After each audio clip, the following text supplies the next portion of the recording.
आज मैं आपको बिल्कुल एक नए और अनोखे तरीके से घी बनाना बताऊंगी। सिर्फ ये एक चीज़ मक्खन में मिलाने से सिर्फ 3 मिनट में आपका घी बनकर रेडी हो जाता है, जिसके लिए ना तो आपको ज़्यादा मेहनत करनी पड़ती है और ना ही आपका बर्तन खराब होता है। तो चलिए बनाना शुरू करते हैं। हेलो दोस्तों, मैं रश्मि और आपका स्वागत है रे किचन में। और अगर आपने मेरे चैनल को अब तक सब्सक्राइब नहीं किया है तो सब्सक्राइब करें और बेल आइकन को प्रेस करना ना भूलें। यहाँ पे आप एक बाउल में देख सकते हैं कि मैंने बहुत सारा मलाई जमा करके रखा है। ये वही मलाई है जो नॉर्मल दूध को हम गर्म करने के बाद जो उसके ऊपर जम जाती है। मैंने हर बार मलाई को निकाल कर अलग से इकट्ठा कर लिया है। इसमें मैंने बिल्कुल भी दही का इस्तेमाल नहीं किया है। ये प्रॉपर मलाई है जो दूध के ऊपर जम जाती है। मैं यहाँ पे तबेले के दूध का इस्तेमाल कर रही हूँ। आप इसी तरह से पैकेट वाले दूध की भी मलाई को जमा करके रख सकते हैं। आपको मलाई को निकाल कर फ्रिज में स्टोर करके रखना है, जिससे कि मलाई जो है वो ख़राब नहीं होती है और साथ ही में उसका जो फ्लेवर है वो खट्टा भी नहीं होता है। और ध्यान रहे कि घी बनाने के लिए हमें यहाँ पे दही का इस्तेमाल नहीं करना है। तो ये जो मलाई है इसे मैंने आधे घंटे पहले फ्रिज से निकाल कर रखा था, जिससे कि ये नॉर्मल टेम्परेचर पे आ जाए। तो अब ये नॉर्मल हो चुका है और हल्का सा लूजन अप भी हो गया है। तो चलिए अब हम घी बनाना शुरू करते हैं। आप जिस भी बर्तन में घी बनाते हो घर पे, उस बर्तन का आप इस्तेमाल कर सकते हैं। तो ये सारी मलाई जो है इसे मैं कढ़ाई में निकाल लेती हूँ। आप चाहो तो नॉनस्टिक कढ़ाई का भी इस्तेमाल कर सकते हैं।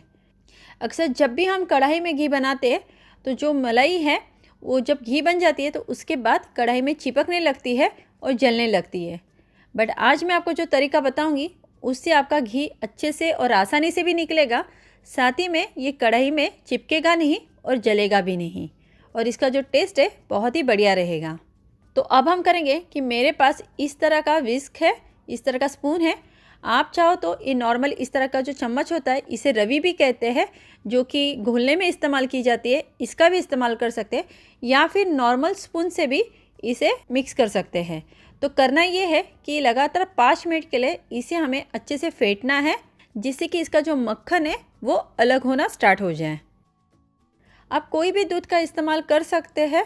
घी बहुत ही अच्छे से और आसानी से बन जाता है। किसी के पास गाय का दूध आता है तो किसी के पास भैंस का दूध आता है, तो दोनों का जो क्वांटिटी है वो अलग होता है। भैंस के दूध की मलाई जो होती है वो ज़्यादा गाढ़ी होती है गाय के दूध के मलाई के मुकाबले। तो हो सकता है कि 15 दिन के लिए आपकी मलाई इतनी ना जमे, इससे थोड़ी कम जमे, बट कम से कम इतनी मलाई हो कि उसका जो घी है वो आधा किलो इतना तो निकले। मैं इस तरह के स्पून का इस्तेमाल कर रही हूँ। आप नॉर्मल कोई भी चम्मच का भी इस्तेमाल कर सकते हैं। नॉर्मल स्पून का इस्तेमाल कर रहे हैं तो थोड़ा आपको जो टाइम है 5 से 7 मिनट लगेगा, पर इस तरह के चम्मच का इस्तेमाल करोगे, इस तरह के विस्क का इस्तेमाल करोगे तो 5 मिनट के अंदर आपका जो मक्खन है वो अलग होना स्टार्ट हो जाएगा। 5 मिनट मैंने इसे लगातार फेंटा है और आप देख सकते हैं कि अब मक्खन जो है वो अलग होना स्टार्ट हो गया है। तो इस स्टेज पे अब हम करेंगे कि मैंने यहाँ पे ठंडा पानी लिया है। नॉर्मल पानी को मैंने फ्रीज़र में रखा था ठंडा होने के लिए। थोड़ा थोड़ा करके इसमें पानी डालेंगे, एक साथ पूरा पानी हमें नहीं डालना है। जितनी आपकी मलाई की क्वांटिटी है उस हिसाब से पानी का इस्तेमाल करेंगे। आप चाहो तो यहाँ पे बर्फ़ का भी इस्तेमाल कर सकते हैं, बट ऐसी कुछ खास ज़रूरत नहीं कि इधर बर्फ़ ही डालने की ज़रूरत है। मैं नॉर्मल पानी का इस्तेमाल कर रही हूँ। इसमें मैं और थोड़ा सा आधा गिलास पानी डाल देती हूँ। इतना पानी काफ़ी है। पूरी तरह से लिक्विड फॉर्म में आ गया है और इसमें मक्खन के जो चंक्स है अब वो नज़र आने लगे हैं। तो यहाँ पे मैंने वही बाउल लिया है जिसमें मैंने मलाई को स्टोर करके रखा था और उसके ऊपर इस तरह की छलनी यानी कि स्ट्रेनर लिए है। ये देखिए, मैं आपको हाथों से दिखा रही हूँ, है ना बिल्कुल मक्खन। अगर आप इसे प्रेस करोगे तो इस तरह से दूध अलग हो जाएगा और हाथों में सिर्फ मक्खन बचेगा। तो ये अनसॉल्टेड बटर है। तो अब हम करेंगे कि ये जो मक्खन है उसे हम इस तरह से दूध से अलग करेंगे। इसे हल्का सा प्रेस कर देते हैं, जिससे कि जितना हो सके उसके अंदर का जो लिक्विड है यानी कि जो दूध है वो अलग हो जाए, और फिर हम इसे इस तरह से छलनी में रखते जाएंगे। आप चाहो तो इसी तरह से इसे प्रिजर्व करके भी रख सकते हैं, बहुत ही हेल्दी है, बट हमें इसका घी बनाना है।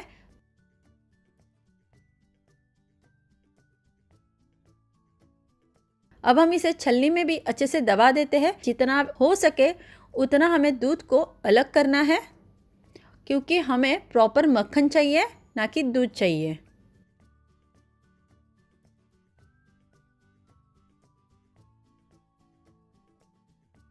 तो अब हम इसे हल्का सा वॉश कर लेते हैं।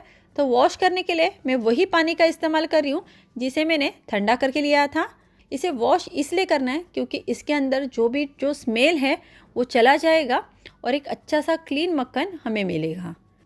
और बिल्कुल इसी तरह से बाकी का जो मक्खन है उसे हम अलग कर लेंगे।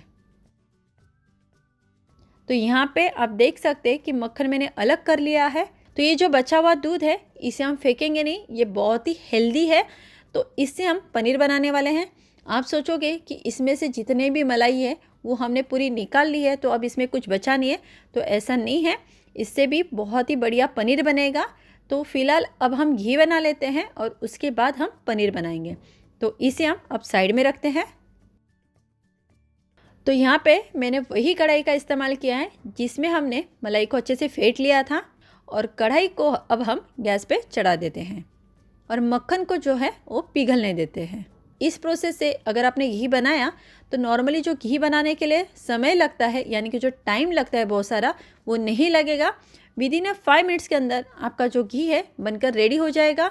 और साथ ही में बेनिफिट ये है कि आपकी जो कढ़ाई है या जो आप बर्तन इस्तेमाल करोगे वो बिल्कुल भी तले में जलेगा नहीं, जिसकी वजह से वो एकदम क्लीन निकलेगा, घी भी अच्छा खासा निकलेगा और कोई भी चीज़ वेस्ट नहीं जाएगी।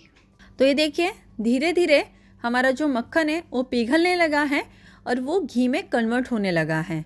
तो आँच को जो है मैंने हाई फ्लेम पे ही रखा है। अब हम इसे हल्का सा चला लेते हैं और पूरा जो मक्खन है उसे अच्छे से मेल्ट होने देते हैं।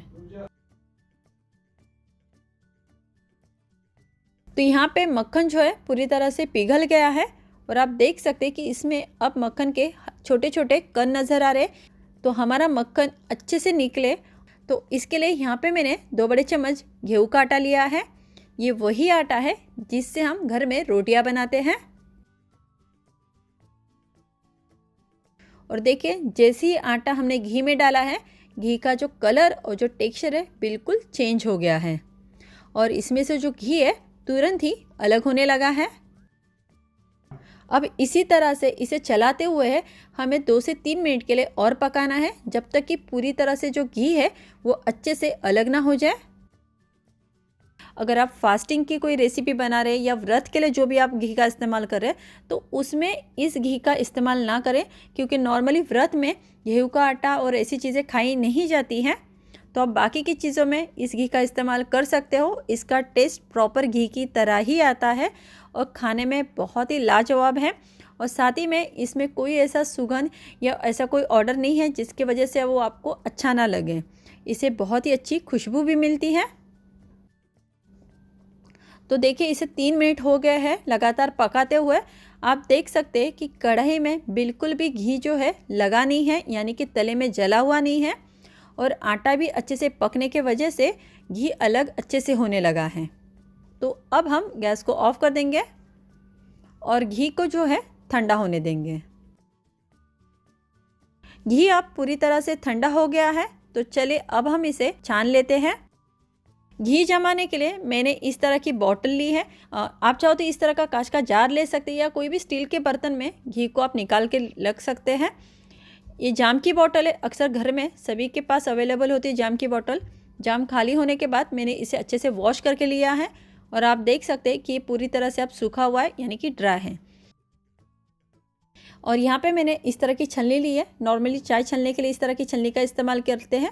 तो जितनी बारीक छलनी वाली आप इस्तेमाल करोगे उतना अच्छा है, क्योंकि जब हम इसे घी को अलग करेंगे यानी कि छान कर लेंगे तो आटे के कोई भी छोटे छोटे चंक्स इसमें नहीं जाएंगे और एकदम हमें क्लीन घी मिलेगा। इसे इस तरह से प्रेस करेंगे जिससे कि घी जो है अच्छे से निकल कर बॉटल में आए। ये देखिए जिस बर्तन में हमने घी बनाया था उसमें कहीं भी घी जो है वो तले में जला नहीं है, बर्तन बिल्कुल साफ़ निकला है। ये आधा किलो का बॉटल था, तो आप देख सकते हैं कि इसमें थोड़ा ही जो घी है वो कम पड़ा हुआ है। लगभग 450 यानी कि 450 ग्राम घी यहाँ पे निकल के आ गया है। साथ ही में यहाँ पे आप दूसरे प्लेट में देख सकते हैं कि हमारा आटा बचा हुआ है जो कि हमने घी में डाला था। तो उसे भी हम फेंकेंगे नहीं। इससे बहुत ही बढ़िया मिठाई बनती है, जो कि मैं आपको नेक्स्ट वीडियो में बताऊंगी। तो 15 दिन की मलाई में काफ़ी सारा घी आसानी से मिल गया है, वो भी बहुत ही कम मेहनत में। इसके लिए ना ही हमारा ज़्यादा गैस वेस्ट हुआ है और ना ही ज़्यादा हमें मेहनत लगी है। उम्मीद है आपको ये रेसिपी पसंद आई होगी। तो मुझे लाइक और सब्सक्राइब करना ना भूलें और ये रेसिपी ज़रूर ट्राई करें।